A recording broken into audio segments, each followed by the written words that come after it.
Coucou, alors je vous fais une deuxième vidéo dans la foulée. Donc j'avais dit que je vous présenterais deux petits matériels de coloriage que j'ai eu là récemment. Donc tout d'abord en fait je cherchais des feutres pour les coloriages mystères, mais vraiment un petit budget et avec beaucoup de nuances. Donc j'ai opté donc pour les connecteurs de chez Faber-Castell. Donc cette mallette là il y en a 80, je l'ai pas payé cher, j'ai dû la payer, je crois c'était 16 €. Ouais, 16 € je crois. Et donc voilà, il y a toutes ces teintes là à l'intérieur que j'ai pas encore si, j'ai regardé déjà toutes les teintes, je suis bête. J'ai fait mon nuancier. C'est des feutres, voilà, c'est des feutres vraiment pour enfants qui vont faire clairement des traces sur les coloriages mystère, mais bon, moi ça me dérange pas en quelque sorte des fois qu'il y ait des traces sur les coloriages, dans le sens où moi je fais le coloriage mystère pour me détendre, donc voilà, donc sur certains ça me dérange pas. J'avais pas envie d'investir dans les Faber-Castell Pit vu le prix, voilà, donc je m'étais dit que j'allais essayer avec ceux-là. Pour l'instant ils me suffisent, ils sont bien. Voilà, faut juste prendre son temps pour colorier. Il y a plusieurs techniques qui existent pour colorier au feutre en évitant de faire un maximum de traces. Voilà, j'ai même vu qu'on pouvait repasser au crayon de couleur par-dessus pour estomper, etc. J'ai pas encore essayé non plus. Mais bon, voilà, après certains feutres en plus sont un petit peu secs, on va dire. Ils grattent le papier, vous voyez, ils font des petites boules sur le papier. Faut pas trop insister, donc voilà. Mais pour le budget, ils sont très très bien. Ensuite, un deuxième produit que je vais vous présenter. Et alors là, je suis tombée dessus par hasard sur internet. Je cherchais en fait à acheter des feutres qui ressemblaient aux feutres Tombow. Parce que j'aime beaucoup dans les coloriages. Et donc voilà. Et donc je suis tombée sur ces feutres là. Donc c'est les feutres Arteza. Et donc je suis tombée sur cette mallette là. Et je vais vous montrer tout de suite l'intérieur, désolée pour le bruit. Donc voilà comment ça se présente quand on l'ouvre. Donc tout d'abord, comme vous pouvez le deviner, voilà, bonjour le chien, va-t'en, va-t'en. Comme vous pouvez le deviner, en fait ils mettent ça avec tout simplement parce que ce sont des feutres aquarellables, comme les Tombow. Donc jusqu'ici, tout va bien. Donc on a une pochette avec des scratchs, il suffit d'enlever les scratchs sur les côtés. Voilà, et ça s'ouvre. Hop.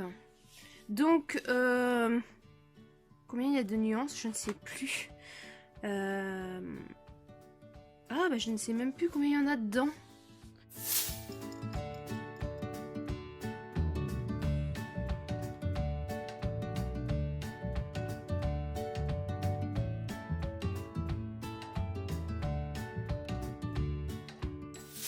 Ça doit être ça. Et donc voilà, donc je vous présente donc la mallette.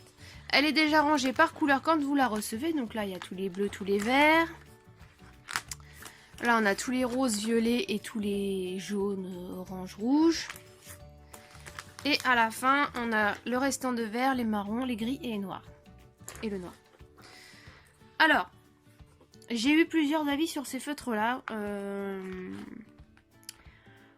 On m'a dit que voilà, c'était pas du tout comme les Tombow. Alors, ça ressemble. Donc je vous montre. Voilà à quoi ressemble le feutre. Déjà le Tombow a deux pointes. Il a une pointe fine et il a une pointe pinceau. Donc celui-ci en a qu'une. Il a qu'une pointe pinceau. Voilà, je vous montre. S'il veut bien faire la mise au point. Voilà, il n'y a qu'une pointe pinceau. Après, c'est une vraie pointe pinceau. Si vous voulez, je vais essayer de vous montrer. Quand on appuie, vous voyez, ça fait vraiment pinceau, quoi. La mine s'écrase. Et en fait, là, je sais pas si vous n'allez pas voir, mais on voit vraiment que c'est des poils, en fait, comme vraiment un pinceau. Les feutres Tombow, il aurait fallu que j'en sorte un pour vous montrer. Je vais vous attraper un Tombow vite fait. Alors, donc voilà le Tombow. Donc comme je vous disais, une pointe feutre normale et une pointe pinceau. Mais je vais vous montrer à côté. Voilà, la pointe ici, elle est quand même beaucoup plus dure en fait. Hein, ça se rapproche plus de la pointe feutre que de la pointe pinceau. Donc après c'est où on aime ou on n'aime pas. Donc voilà. Donc les deux sont aquarellables. Au niveau du prix, les Tombow, on les trouve environ à 180 € je crois. 180 € le lot, alors que moi, le lot Arteza avec la pochette comprise, j'ai dû payer 80. Ouais, j'ai dû payer 80 sur Amazon. Et vraiment pour avoir une grosse palette de couleurs. Donc à la limite, ce que je peux faire, c'est essayer de vous faire un petit test. Vite fait. Je vais essayer de prendre une couleur qui ressemble par exemple. Et je vais prendre le pinceau à réservoir d'eau. Hop. On va prendre une petite feuille blanche. Comme ça je vais vous montrer directement ce que ça donne. Voilà. Donc. On va essayer de zoomer un petit peu. Voilà. Donc là, tout d'abord, je vais prendre donc mon feutre Arteza. Je vais essayer de vous montrer comme ça. Et donc j'applique ma couleur. Voilà. Mais vous voyez, hein, on voit vraiment que la mine là, elle est vraiment pinceau. On voit bien. Donc, voilà. Et je vais essayer en fait d'appliquer tout de suite mon eau dedans en fait. Bon là c'est pas un papier pour, hein, donc ça va pas trop aimer. Mais voilà, alors je vous montre. Donc il s'aquarelle légèrement, mais il n'est pas fait pour être aquarellé sur le papier. Je précise, si vous voulez vraiment faire de l'aquarelle avec les Arteza, il faut les poser d'abord par exemple sur un CD, sur un bout de plastique, et ensuite vous venez attraper la couleur avec votre pinceau réservoir d'eau. Je vais faire la même chose avec le Tombow. Donc là déjà on voit que c'est plus vraiment une mine feutre. Voilà. Et je vais faire pareil.